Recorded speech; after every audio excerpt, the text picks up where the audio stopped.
This is Scott Becker with the Becker Business and the Becker Private Equity Podcast. We're thrilled today to feature a brilliant entrepreneur. In fact, Rachel Axelrod is being featured as our Entrepreneur of the Month. Rachel is herself a speaker coach, an event producer, an attorney. She's the founder and CEO of Axelrod Consulting. She's literally a brilliant, brilliant person, and we're thrilled to visit with her today.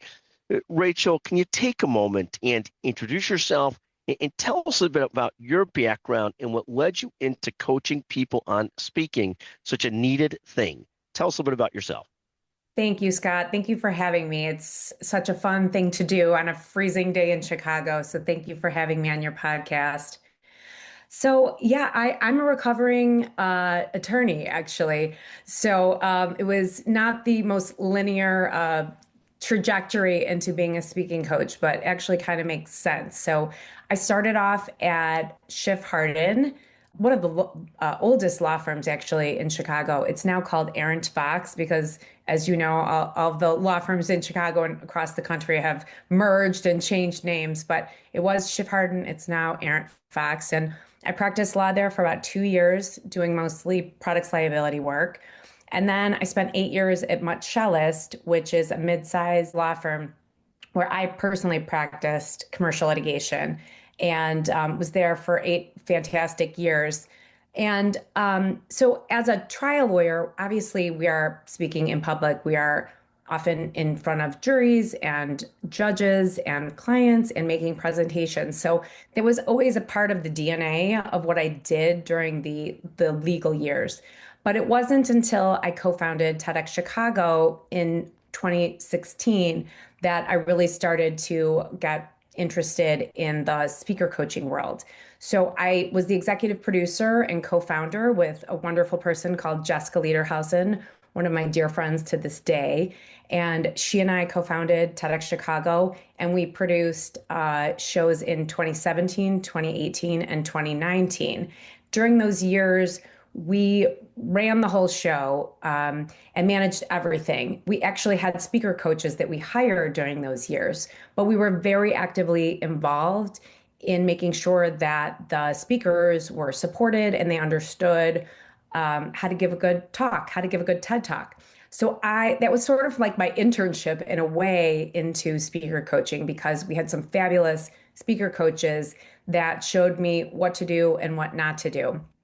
And then how I ended up pivoting into speaker coaching was actually during COVID. You remember that? Remember that time when we all sat around in our pajamas and didn't leave the house? Well, a lot of my former speakers from the TEDx Chicago years had to still give presentations on Zooms and other speaking engagements. They were all hybrid. Obviously, everything was not in person. And so they asked me, frankly, as a favor, if I would coach them and teach them some of the magic behind TED Talks and help them give their presentations. And I fell in love with doing that. So at first it started off doing it for friends and family. And then eventually I realized I was really, really good at it from my legal years and from my TEDx Chicago years. So in 2019, I started my own business, launched Axelrod Consulting, and started coaching speakers from there. Fascinating. And take a moment on, I happen to be a lawyer by background, so familiar with Schiff Hardin and Mutt Shellist and first class, top tier law firms, a tremendous background, and then founding TEDx in Chicago, simply remarkable. When you start to work with speakers, are there things that you think about when you first work with a speaker as to, goodness, that person does this really well, he or she does this really well, and other things that you could immediately see where they need some improvement? And are there things that you see, right off the bat, this person could do this better, but they're great at this? How do you sort of help people to mold their speaking style to become better communicators? And how do you sort of look at where they're at today, and how do you make them improve or help them to get the tools to improve? Well, at this point in my career, I've coached around 100 clients. So I have a nice sample size, and everyone's different. Most of my clients are C-suite execs, entrepreneurs, thought leaders, business leaders.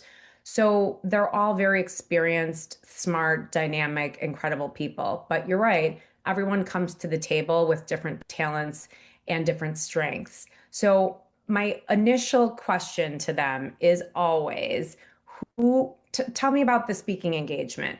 How many people are in the room? Are you being paid or asked to give something? Are the people that are in the audience your colleagues, or is this the general public, or some combination of that? I need to know all about the speaking engagement first before we can kind of go to the second step, because it's really important to consider who you are talking to. When you are giving a good talk, it's all about the audience. So that is the number one consideration before we even get to the content and some of the fine tuning. But once we understand the breadth of the speaking engagement and who's in the audience and what it entails and what they're supposed to talk about, and really get an understanding for the universe of what this engagement is, then yes, I mean, I look at the individual person and understand their talents and their strengths, their weaknesses. Sometimes my clients have recorded videos that I can find on YouTube or that they have in their personal library, so I can see a sample of what they are good at and what they need to work on. But oftentimes they don't have any videos of them giving, doing public speaking. So that's something that comes out in the coaching. But the number one thing that everyone can improve on is making sure they tell stories. And, some of your listeners might be like, we know storytelling, TED Talks. It does go hand in hand. And there's a reason why TED Talks are so incredible and are so timeless. And that's why everyone still watches them. I think they're in the millions of TED Talks now on TED.com. And one of the things that's so magical about a TED Talk is that most talks use storytelling to support the ideas behind them. So when I'm coaching my clients, I always go to let's talk about the stories. Sometimes we come up with a theme from the stories. Sometimes the stories lend themselves to a theme and we can kind of backdoor it or front door it. It doesn't matter. But storytelling is always the foundation for any good talk. Follow-up question to that. Is there a difference between speaking in person and Zoom? And I know there must be, but is there different coaching that goes into speaking in person versus on Zoom or on video? I mean, not really. I personally love a live audience. I think that speakers can give their energy and feel their energy to an audience. And it's a lot easier when you're looking at real human beings in the face. And believe me, as AI ends up infiltrating our world, I think this is going to be more and more important to have live events and people speaking in real life IRL. But the same principles work on a Zoom. It's just you don't feel the energy of the audience when you're giving a talk on Zoom, right? You've got boxes in front of you. Maybe there's 6 boxes, maybe there's 400, maybe there's thousands of boxes, but you don't know these people. You might recognize a couple faces. It just doesn't have that same to it, that same energy and connection. So I'm personally not a huge fan of giving big talks online. Of course, if my client is asked to do that, we can make it happen. But in that case, yes, it's still the same questions. Who are on the Zoom, right? Who is in the audience? How old are they? What do they know? What don't they know? All of the things I talked about earlier. So that's still important. And the same thing with storytelling and all the other components and lessons that I work with my clients about. It's translatable to both on Zoom and in person. I just think that the energy of a live audience is something that you absolutely cannot replicate on a Zoom. And your point is so well taken that in this world of artificial intelligence and information overload, that in-person experience is just more and more valued. That real connection is so much more valued. I couldn't agree with you and your take on that more. Could not agree more. Rachel, take a moment on particular work with clients. Tell us a story about working with a client where you felt like you had particular impact. You don't have to mention names, but where you feel like you really can make an impact for somebody, where it really is helpful to have the kind of coaching that you can offer. Well, I have so many examples of this, and I end up becoming really close with all of my clients because even if you're an experienced public speaker, it still takes a lot of time and energy, and there's always some anxiety involved when you're getting up on stage in front of a group of people. So I really do end up becoming really close with my clients, which is a wonderful thing. But as you alluded to earlier, different clients come to the table with different issues. And one of my clients had dyslexia. So he had some issues with reading notes or reading slides. And so we came up with some techniques that would help him. And it really centered on the storytelling because that was something he knew really, really well. But we had to work with him so that there was no written word involved either in his slides or his notes. So he could be free from them and be able to tell his stories and connect with the audience. And I've worked with him on several occasions and he's incredible and always connects to the audience. And we absolutely overcame his issue with dyslexia. I had another client who had crippling stage fright, and he was actually so far into his career and was asked to speak on multiple occasions.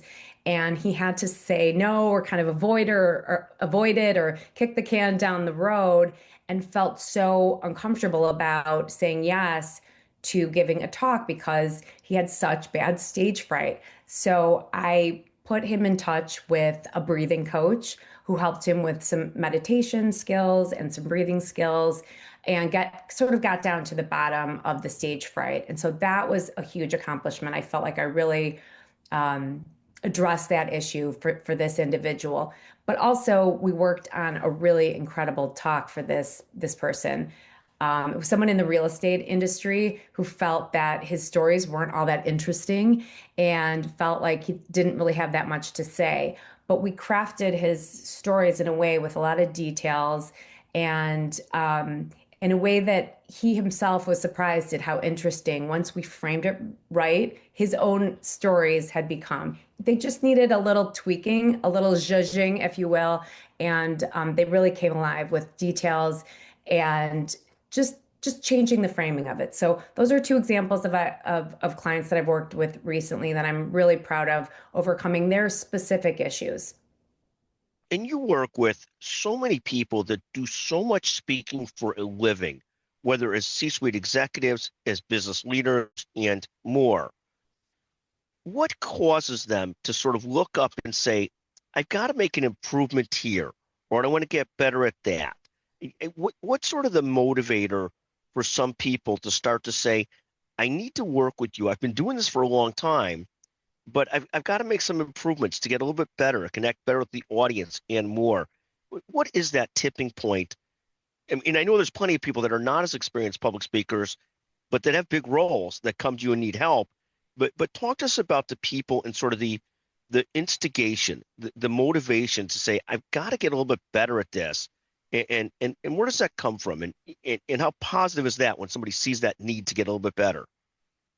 Well, listen, anyone can work on themselves and be better, even the most polished speakers. And a lot of times the people who hire me are actually very accomplished public speakers. Some are super open about it, and I serve almost like a personal trainer for speaking. And it's like, yeah, of course I have a speaking coach. And other people are a little bit more private about it, which of course I respect. But hiring a speaker coach is absolutely not anything you should be embarrassed about or feel private about. But I understand it depends on how high stakes the engagement is or your personal comfort level. The thing that happens time and time again with speakers who are very experienced is they sort of feel like they've said the same thing over and over again, sort of said the same lessons, the same stories, and they feel a little bit flat or a little rote, and they want something new to talk about. They need a little help with coming up with something different, new, fresh, and not just resting on the same spiel that they've given, 3 or 4 times. So sometimes they come to me and they say, "Here's my talk. I know it. I just need to improve on this, this, this." And of course, we can do that relatively easily. But oftentimes, it's people who've said, I've said this like 3 or 4 times. I was on a podcast saying it. I gave it in a boardroom. I gave it in a big conference hall. And a lot of people have heard me say X, Y, and Z. I need something new. Can you help me come up with something new? And that's something that I work with a lot with very experienced speakers. I think that resonates so well. I mean, I myself do a ton of public speaking. I often speak 10, 12 times a year on the same exact topic. And what you're saying resonates so well because quite frankly, if the speaker himself or herself is sort of bored and has done it enough times, for me, it takes so much coffee to get up to do the same speech again, the same talk, and try to be on and entertaining and interesting. I could not, what you say resonates so well and so clearly with me. Thank you for that. Take a moment, Rachel. Talk to us a little bit. And you've talked about this a little bit already, but maybe a couple pieces of advice that you could give, that maybe the piece of advice you give the most often to speakers who are trying to connect more powerfully with audiences, who are trying to make that deeper connection. And in this world that we're in today, with so much Zoom, so much artificial intelligence, so much everything, that connectivity is so important. What advice do you give leaders who are trying to connect more powerfully with their audiences? Okay, well, I have a lot to say here, and I could literally give you 10 lessons on what not to do or what to make sure you do. But I will say that the number one thing is don't try to do too much in a talk. Less is more, keep it simple. There should always be a singular idea with a through line. When clients come to me and they have 7 lessons that they want to teach on entrepreneurship, and there's 3 examples each, and they have these complicated slides with so much data on it. I absolutely cringe and say like, all right, we got to really pare it down here and make sure that the examples or the stories relate to the lessons, they support them, and that you're not trying to do too much. We have so much information overload in our world today. And as you know, people have even less of an attention span than ever before. That's why social media is so popular, right? People are scrolling through Instagram or TikTok or even on LinkedIn, scroll, scroll, scroll. You look at something for a minute and then you're bored and you move on. So when speakers are giving either a 10-minute, 15-minute, 20-minute, God forbid, 45-minute talk, but we can talk about that another time. The shorter, the better is what I always say. But even no matter whether it's 10 minutes, 15 minutes, 25 minutes, keep it simple. Try not to do too much. Oftentimes I'll tell people, bring me your masterpiece, not your gallery. Don't tell me everything you've ever wanted to express to an audience. Let's stick with 1 or 3 things so that the audience can really take it in and absorb it and learn from you. Thank you so much. I love that. And I cannot even tell you how much we organize a lot of conferences, and we often get speakers that say they want more time. And what I try and tell speakers, as much as for everybody that wants more time, our audience wants everybody to have a little bit less time to keep them short and concise and to the point. I think your advice is right on. Rachel Axelrod, CEO, founder, Axelrod Consulting. Just brilliant to visit with you today on the Becker Business, the Becker Private Equity Podcast. Thank you so much for joining us. Thank you, Scott. It was such a pleasure.